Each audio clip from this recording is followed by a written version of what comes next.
To celebrate the new year, we're having the biggest sale ever on overstock clearance and brand new products. For example, save 60% on our Goose Down comforters, the best comforters ever. They go perfectly with our MyPillow bed sheets and duvet covers.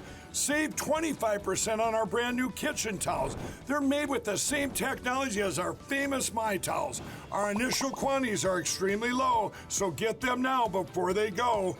Our seasonal flannel sheets are finally in. You save up to 50% and they sell out fast every year, so order now. They're truly the best flannel sheets you'll ever sleep on. Or save up to 80% on all our clearance items. And this is where it gets even better. For a limited time, your entire order ships absolutely free. So go to MyPillow.com or call the number on your screen. Use that promo code to get deep discounts on all MyPillow products. And for a limited time, your order ships absolutely free. Hi, friends, and welcome back to another episode of Gene Valentino's Grassroots Truthcast. I think you recognize the guy off my right shoulder. He's the 45th governor of the state of Florida, serving 2 terms. But in 2018, he became our United States Senator, and I couldn't be more proud of the gentleman. Senator Rick Scott, thank you for joining us today. Gene, it's always great to be with you. It was great to work with you when I was governor, and I'm glad what you're doing with regard to getting your message out is doing really well. Well, thank you, sir. The real issue today in our limited time is to give you a chance to use this as your forum to speak specifically to what's hot and what's not. I think it was just yesterday, the Farmers Coalition gave you an endorsement for your campaign for your next term of office, correct? Absolutely. So it's a real honor. I'm up for re-election. It's hard to believe it's been 5 years. So this is my election year. So anybody that cares about the election, you go to rickscott.com. Learn more. And also, as you know, I put out a plan to rescue the country. You can go to rescueamerica.com. But it was exciting yesterday. We had a variety of groups, the citrus industry, forestry, blueberries, strawberries, everybody that was there. And we're putting together a coalition. We got a lot of endorsements, the Farm Bureau endorsement. And so it's the Farmers for Rick Scott Coalition. And it's a way we're going to make sure we have a win. I've been, as you know, big supporter of ag industry. We've got a farm bill that's coming up here, but as governor, we worked hard to make sure you have food that you get to eat on your table, fresh from Florida, which is the healthiest food in the country.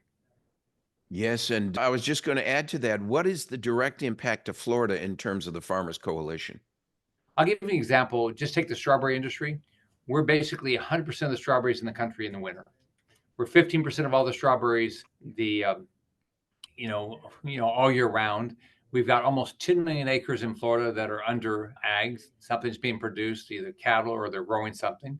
It's the second biggest job generator other than the tourism.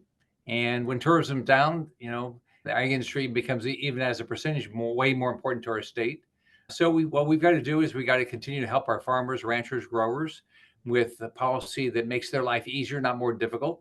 As you know, the federal government's not a great partner for our farmers. This federal Secretary of Agriculture has been a real pain. We've had 2 hurricanes in the last year and a half, and he's not been helpful at all to, our citrus industry that's gotten hurt. So we put a lot of effort into helping them. These are hardworking individuals that want to put fresh fruit on the table so you and your family stay healthy. This is a regeneration or a bringing back, if you will, one of the characteristics that makes America so great. I can't help but compare this to what's going on over in Europe in the EU, where it seems like the EU is intentionally trying to destroy the independence of the farming industry there. How do you equate that on the global scene? I ask you that because not only will you become our next United States Senator, but let's come to the next topic, and that's President of the Senate and replacing Mitch McConnell. Before you hit that point, where's the national leadership in what we could be doing to helping the good standards you're creating locally transcend to the Europeans? Well, what you've got to do is we've got to lead by example. We have great farmland, we have great farmers, we've got great cattlemen around our country. What we've got to do is make sure that they can produce great products And they don't need Washington to tell them how to produce things. They don't need to have Washington tell them how to grow cows, how to, they don't need Washington to do this stuff. They need Washington to get out of their lives. There's times where they might need some help if there's a disaster. But as an example, one thing I'm working on now is I want to buy American produce. The Chinese, I'll give you an example, Chinese garlic, which they have 70% market share around the world. Guess what's made with? Sewer water. It's black when it's finished. It's made with human feces and sewer water. It's black. You have to bleach it. And then they try to sell it in the grocery store or put ingredients in your food. So what I want to do is get everybody to understand, we want to buy American safe produce. Now, but we don't need the federal government to have a bunch of new dictates. And that's what Europe's doing, the same thing. So they want to dictate everything. They want to decide, all food policy and everything. And let's let you know what, you and I are smart. We'll go look up the quality of food and we'll pick the best product. Well, you focused on the agricultural environment, and I think that's so true. But what might you say in terms of your next term in office as all of the supply chain network, entrepreneurial incentives for small and mid-sized business getting back up to speed so that we can have our supply chain local, not foreign, to prevent the kind of example you just described with the garlic? What can we do to help incentivize our businesses? Oh, by the way, like we used to do. Well, the first thing is you buy things. Only buy American products if you can. Look for American products. Support American producers. So if every person in this country said, you know what, I'm going to buy everything I can American, we'd produce more. Then we've got to make sure we hold bad actors like the Chinese accountable when they go steal our technology or they want to sell us, things that are not good for us. When they want to be involved in be toxic like TikTok, we've got to hold them accountable. Don't let them, like right now, as an example, they're sending a whole bunch of drugs in through our post office, and they're bypassing any of our laws with regard to products like clothes by having this, that you can just send it through the post office and it doesn't have to go through any sort of checks and things like that. So what we got to understand is China has decided to be our enemy. We didn't decide this. We don't try to make enemies. They decided to be our enemy. They're stealing American jobs. So if you want to have a great middle class, which I want to have in this country, I grew up in public housing, and my mom said, hey, you can be anything because you have that opportunity in America. I want that to be true. Like most of my family didn't go to college and they had great jobs, but those jobs are going away when we don't buy American products. So the first thing is you can control this. You, as every person's listening to this, can say, I'm going to do my best to buy American products. When you get on Amazon, say, if they don't tell me it's made in America, what you know is it's not. Don't buy it if you can find American product.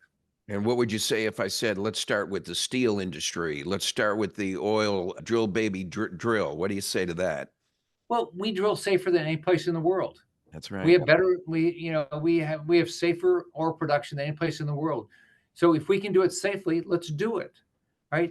We produce everything safer than any place in the entire world. There's no place like America. So we ought to be aggressive at doing that. We need to have our steel industry. If we end up with a war with China, all right, which is what they seems like what they want, or what's, God forbid, if Putin wins in Ukraine and expands into Europe, we need to make sure we're producing steel in this country, and we can't be relying on China for this. And we can't let China buy up our farmland. We can't let her. We cannot be dependent for an adversary. Like you grew up to say, I'm going to be independent. I'm not going to be dependent on people. That's how you grew up. That's how Americans grew up. That's how we have to think about our country. We need to be independent. I don't have a problem also being benevolent to our overseas allies, but it seems so important that we not turn our back on some of these things that we did locally, that we did domestically, so that we're not held hostage to foreign adversaries.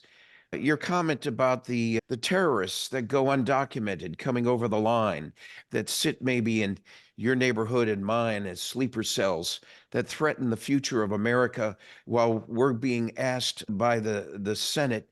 And I see Kevin McCarthy, listen to me, Kevin McCarthy, Mr. Michael Johnson, Speaker of the House, turning around and stopping a Senate bill because it had it didn't put up the border. It gave a cap of 5,000 per day. What's this nonsense all about, Senator? Well, this is McConnell not representing the rest of our conference. I mean, McConnell went in the dark, completely in the dark, without letting us know what was in it. Said, I'll go negotiate this border security." Well, when he finished, it wasn't about border security. It was about immigration reform. It had nothing to do with securing our border. The only way our border is going to get secured is we have a president that wants a secure border. Trump, when he was president, under the existing law, secured the border. Biden could do the same today if he wanted to. He doesn't want to. He's made the decision. He, for whatever reason, he's okay with drugs coming in and criminals coming in and terrorists coming in and and human traffickers coming into our country. Your neighborhood, my neighborhood. Christopher Wray, the director of the FBI, testified right in front of me when I asked him the question about are we safer now. It was a possible to ask the question, and he said we have terror cells all across this country now. And you read these stories about the Chinese coming in. Over 60% of the people coming across our border now are single males, single adult males, right? So is that good for us? It's pretty scary when we don't have any idea who they are. We brought 70,000 people in from Afghanistan without any IDs. We have no idea who they are. They're all over our country. This is not going to end well. Would you agree, Senator, that, and I regret to have to say it this way, not only do we need a strong majority in the House of Representatives, but we need a strong majority in the Senate, because the process of our system in the swamp requires you to get the deck stacked in your favor to not only support a strong Republican president, but in order to get things through, not to mention a constitutional amendment to solve some of these problems at the core. What say you? Well, we've got to get a majority in the House. We got to get a majority in the Senate, and we got to have a Republican president. Now, in the Senate, we need 60 votes to pass legislation.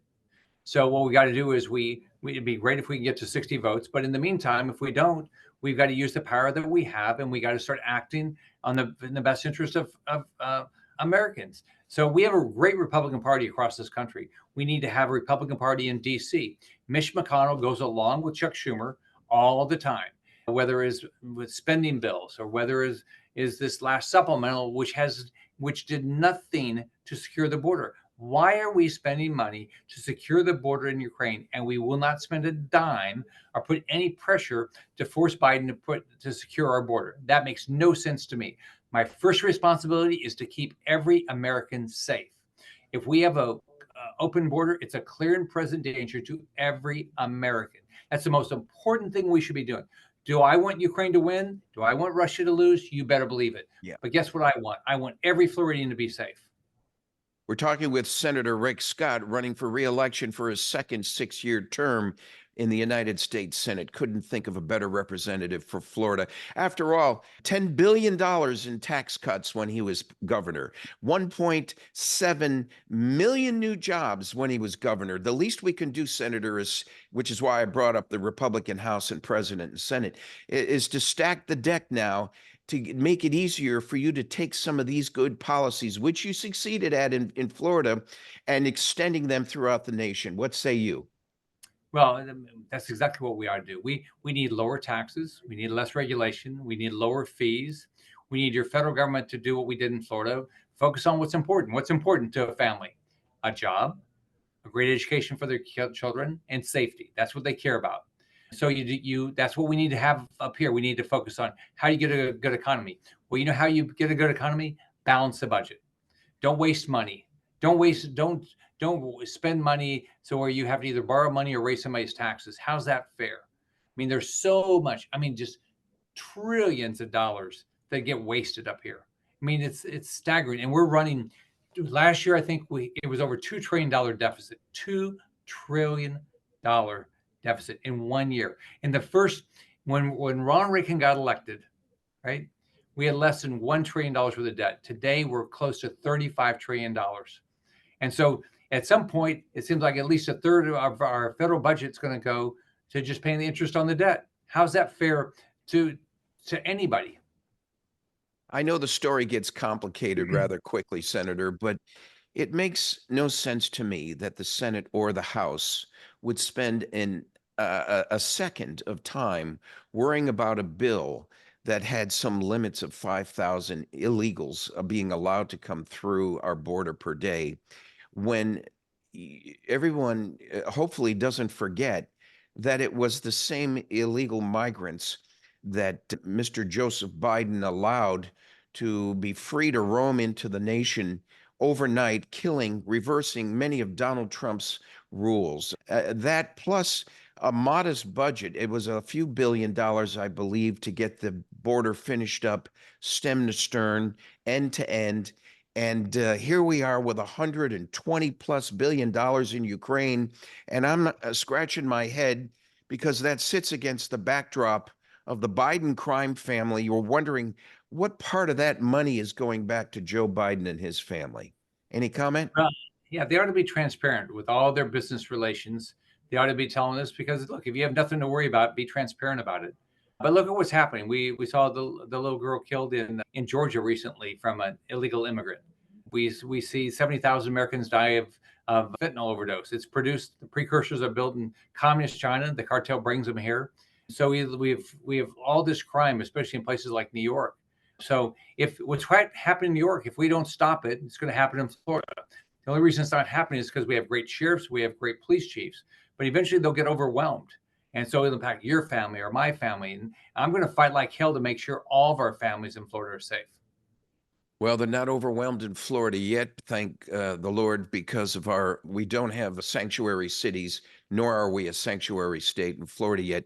But Senator, in our last few minutes, any closing comments on your campaign or what you want the folks listening to focus on? Well, first off, in my Senate job, I've I have 9 offices around the state. If you need something, call me. You can go to my website, rickscott.senate.gov. Um, Give me your ideas. That's what we do every day. We won for the best constituent services team in the entire country of all House members and all Senate members. So we have a great team there. With regard to the campaign, if you want to get active, you can go to rickscott.com. You can volunteer. But if you want to look at what I stand for and what I'd like to accomplish, you can go to rescueamerica.com and see that. But think about this.